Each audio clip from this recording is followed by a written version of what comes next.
For this and for all of my discussions of the reading passages on the SAT, be sure to have your official SAT study guide in front of you. We'll be working from the second edition of the College Board's Blue Book, and we'll be looking at practice questions related to all types of reading passages.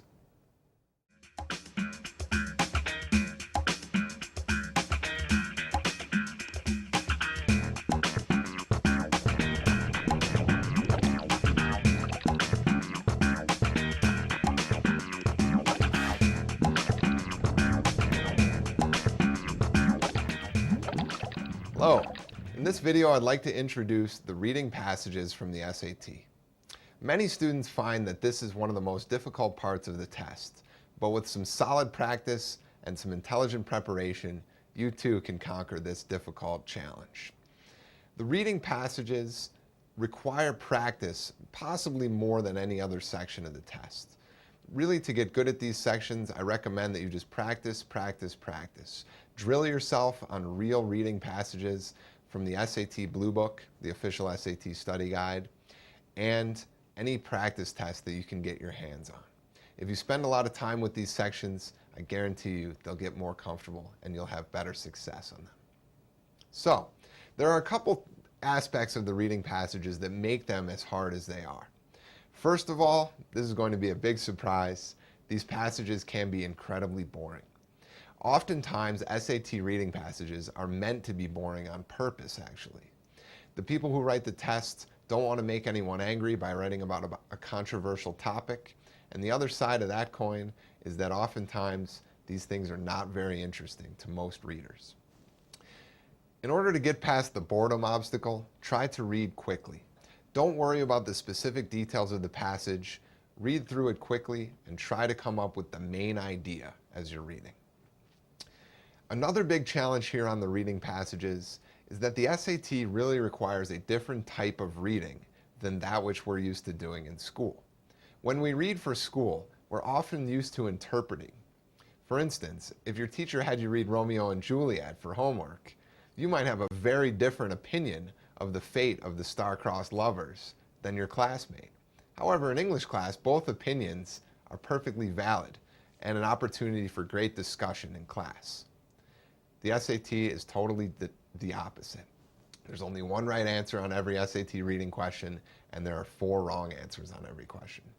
Because of this, we really need to dig deep and find a different type of reading to get good answers here, and we really have to have proof for every choice that we make on this section. The third issue here on reading is very related to what I just described, but most people don't have a good process for getting good answers on the reading sections. If you think about math, for instance, whether or not you love math or whether or not you think you're great at math, you know that there's always a process for getting the right answer. For instance, if we're solving an algebraic equation and we need to solve for the value of x, we get x by itself, and when we've done that, we've got our answer. The problem with reading is that most people don't know what steps to take in order to systematically narrow down the choices and make a good answer selection. Let's have a look, and we'll come up with a system that is sure to help you out. The 5 steps to successful reading questions are very similar to the 5 steps to successful sentence completion questions. In fact, these ideas translate throughout the entire reading portion of the test. First of all, read the question. If you're not doing that, we've already got a good start. Number 2, go back to the passage and find the proof that you need. Be sure to look back at the lines referenced in any reading question before you start coming up with answers. It's not okay to rely on your memory to answer these questions. Numbers 3 and 4 are really the heart and soul of our process on reading. Number 3, before you look at the answers provided on any reading question, make up your own answer. You want to have a very confident and clear idea of what you're looking for out of the answer before you start reading the answers provided. Next step, number 4, eliminate 3 bad answers. The way that reading answers are set up on the SAT is very predictable. Usually 3 of the answers are horrible. They're not just wrong, they're way off the mark, and there's no way that they could be right. Those are the 3 we want to get rid of first.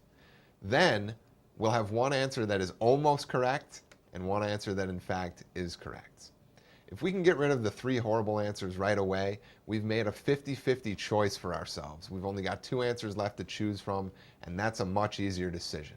All of a sudden it becomes either or, which answer is better, rather than let's find the good answer out of 5 choices. Last step, hopefully you won't forget this one if you've done all the previous work, pick the best answer. Essential tips for reading passages. Here we go. First of all, read with intent. As you're reading through these passages, you should be asking yourself constantly in the back of your mind, what's the main point of this passage? Why is the author writing this piece? Secondly, manage your time. Many people have issues finishing the reading sections on time. Well, there are 3 ways to read, depending on how quickly you're able to get through these things. The first one is just to read the whole passage. And again, read it fairly quickly and don't worry about the small details. Our second option would be to skim the passage. If you're a confident skimmer and you're able to read quickly and not take in everything but get the main idea, feel free to skim. The third option is for people who have trouble finishing these passages on time, and it's called the outline reading method.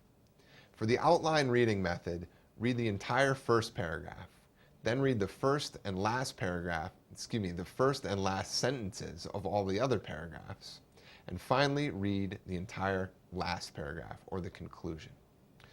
Now, you may want to play around with all of these reading styles to see which one suits you the best and to see how they work for your time management, but one of them is sure to be the best fit for you. More essential tips here. First of all, work from specific to general. What I mean is, do the questions with line number references first, and skip any questions that do not have line references.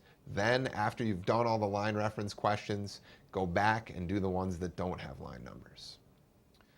Next tip, you must read 3 or 4 lines before and 3 or 4 lines after every specific line reference on the reading sections.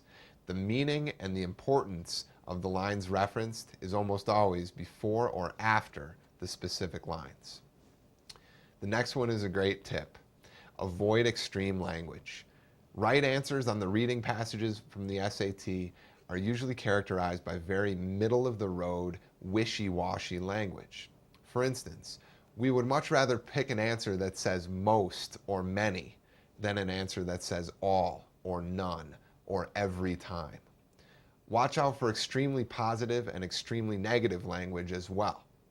Again, the right answers are very moderate and kind of middle of the road and unopinionated. Lastly, this is one of the biggest tips for the entire reading section. You must find the proof for every answer. It's not enough to think that an answer sounds good or feels good. We have to have evidence for every choice on this section. There are 3 types of reading passages on the SAT, and you'll see some of each. Short passages are 1 to 2 paragraphs long, and there are 4 of these on the test. Long passages are about half of a page to a page long, and we'll see a couple dual passages on the test. We'll see 1 short dual passage, which has 2 passages right next to each other. They'll each be about a paragraph, and there'll be 4 questions about both of them combined. And we'll see 1 long dual passage that is about a page in length total, and has, again, passage 1 and passage 2 on the same page. For these dual passages, specifically the long dual passages, it's very important that you split the passages up and read them one at a time. Read passage 1 first and then do all of the questions about it. Then go back and read passage 2 and answer the questions about it. Finally, answer the questions about both passages, as these are often the hardest and sometimes can take the longest.